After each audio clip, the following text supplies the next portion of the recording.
For the repair of the Alfa Laval EPC50 OP, the following procedures were necessary: replacement of various electronic components and general cleanup of the unit.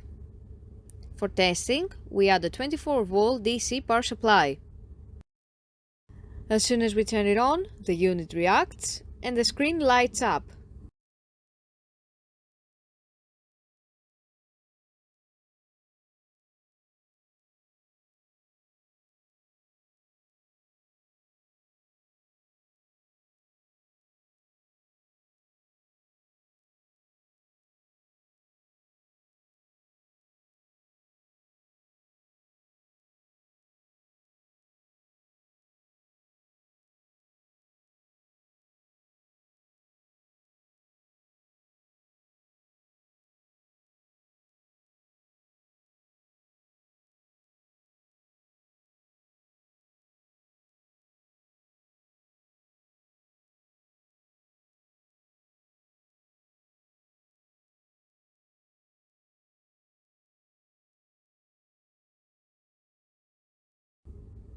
The error message is due to lack of additional units, so no further testing is possible.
Now clear that the is working successfully and is ready to be delivered to the customer.